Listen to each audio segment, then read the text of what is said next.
এবং মজার ব্যাপার হচ্ছে আল্লাহ তাআলা দোয়া এবং জিকিরের ক্ষেত্রে এই কথাটা উল্লেখ করেছেন যে তোমরা দোয়া জিকিরের ক্ষেত্রে সীমা লঙ্ঘন করো না। আল্লাহ তাআলা বলেন উদউ রাব্বাকুম তাদাররুআ ওয়া খুফিয়া ইন্নাহু লা ইউহিব্বুল মু'তাদিন।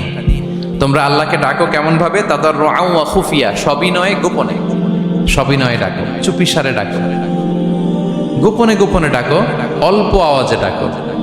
কারণ কি? ইন্নাল্লাহা লা ইউহিব্বুল মু'তাদিন, আল্লাহ সীমা লঙ্ঘনকারীদেরকে পছন্দ করেন না।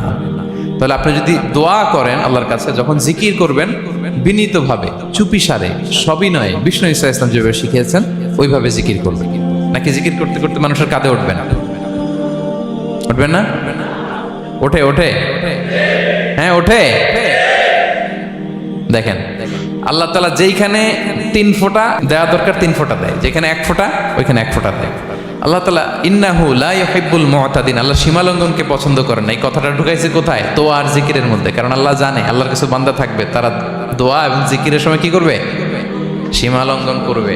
মাঝে মাঝে কিছু ভিডিও ক্লিপসে দেখা যায় জিকির করতে করতে আরেকজনের কাঁধের উপরে, যিনি জিকির পরিচালনা করতেছে তার মাথার উপরে। এখন আমি ওয়াজ করতেছি, আপনি যদি লাফাইতে লাফাইতে এসে আমার উপরে পড়েন, হ্যাঁ মাইকের উপরে যদি এসে পড়েন, আমার অবস্থা হবে কি?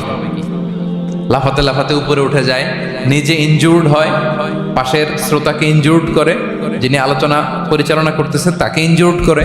এরকম আছে না নাই?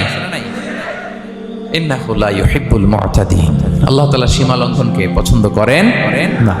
তাহলে আমাদের প্রত্যেকের উচিত আমাদের লিমিট জানা, আমরা যেন আমাদের কখনো লিমিটকে ক্রস না করি। প্রিয় ভাইরা, এটা প্রতিটি ক্ষেত্রে, ইভেন ইবাদতে আমরা যেন সীমা লঙ্ঘন না করি।